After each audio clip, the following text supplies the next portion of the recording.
your bite-sized daily roundup of the biggest news from the world of film. This is the Daily Reel with Van Connor.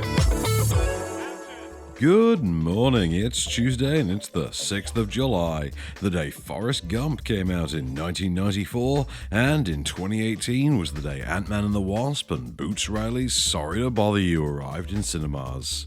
It's birthday to the likes of Jeffrey Rush, Ava Green, Kevin Hart and Sylvester Stallone, and it's the day all of this is going on. Richard Donner, the paradigm-shifting director of such cinematic classics as Superman the movie, The Goonies and the Lethal Weapon series, has died at the age of 91. Born in the Bronx as Richard Donald Schwartzberg, Donner began his career as a small-time theater and television actor before shifting his focus to the other side of the camera. Getting his start directing television, Donner would later break out on the big screen with 1976's Gregory Peck-led occult horror classic, The Omen. From there came possibly his most iconic film, 1978's Superman the Movie. The worldwide smash hit starred Christopher Reeve, Margot Kidder, Gene Hackman and Marlon Brando, was nominated for 3 Oscars and won a special one for its groundbreaking effects. Arguably the greatest Superman film ever made, the picture has gone on to become the template for every superhero origin story seen since. From there he crafted popular comedy The Toy in 1982, before taking on the Christopher Columbus and Steven Spielberg penned family adventure The Goonies in 1985. An unwavering symbol of childhood in the 80s, beloved to this day, and a feature which still inspires projects such as Netflix's Stranger Things. Then in 1987, Donner launched the Lethal Weapon series. The Danny Glover, Mel Gibson buddy cop franchise would run for 11 years, spawn 3 sequels and a TV show, and make over $900 million at the international box office. In his later years, following such hits as Scrooge and Maverick, the man would go on to become a prolific producer, even being partly responsible for Fox's 13-film X-Men franchise, which itself grossed $2.5 billion. No cause of death has been given for the iconic director's passing, but Richard Donner is survived by his wife of 36 years, Lauren, and an enduring legacy of celluloid that will outlive us all. They can be a great people, Kal-El, they wish to be. They only lack the light to show the way. For this reason, above all, their capacity for good, I have sent them you, my only son.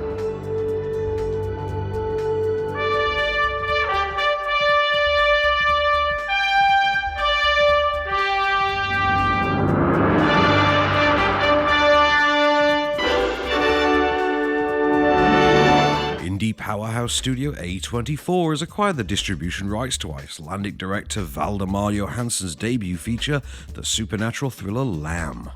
The film, which stars the girl with the dragon tattoos Noomi Rapace, follows childless Icelandic couple Maria and Ingvar, who find a mysterious newborn in their barn and with whom the unexpected prospect of family life initially brings joy. However, they soon face the consequences of defying the will of nature and will ultimately be consumed by their discovery.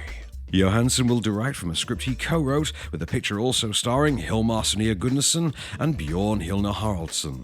Lamb's set to debut on certain regard at the Cannes Film Festival on the 13th of July and will release here in the UK in limited screenings later this year. Your report, very detailed.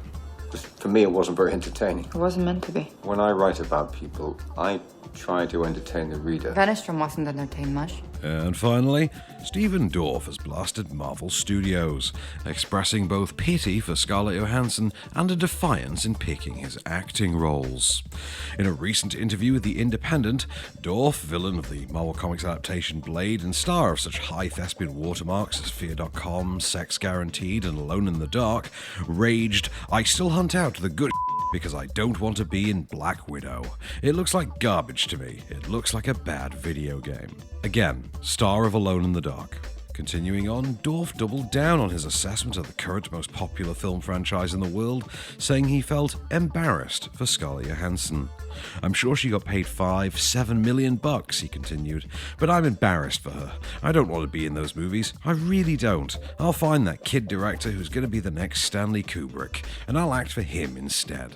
It's important to note, of course, that this is the same Stephen Dorff who counts amongst his filmography Stuart Gordon's poorly received 90s sci-fi romp Space Truckers, in which he played a cosmic courier who transported genetically engineered cube-shaped pigs, and who once became incensed on the set of that same movie when one of the very much a puppet evil robots didn't return his desire for conversation. The aforementioned Black Widow, meanwhile, is set to be Johansson's swan song in the MCU and is due to finally be released this week on the 7th of July. I know you're out there. I know you know I'm out here. So we're gonna talk like grown-ups?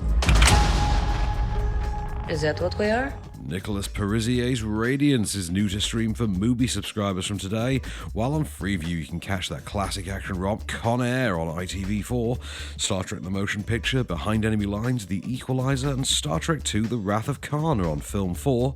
There's Tony Scott's remake of The Taking of Pelham 123 showing on 5, Hannibal's on 5-Star, Vertical Limit, Queen of the Desert, and District 9 are on Great Movies, and the Horror Channel showing Lakeview Terrace and Echoes of Fear.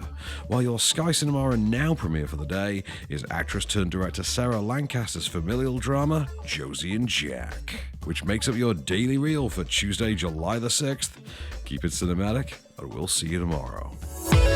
The Daily Reel is a Candystore production, presented by Van Connor and written by Calvin Prickett. All information is correct at the time of writing, and source links are in the description for each episode. Don't forget to rate, review, and subscribe on all good podcast platforms, or ask Alexa to install the Daily Reel skill for your morning flash briefing. Follow the show on social at Daily Reel Pod, and we'll be back every weekday. Until then, keep it cinematic.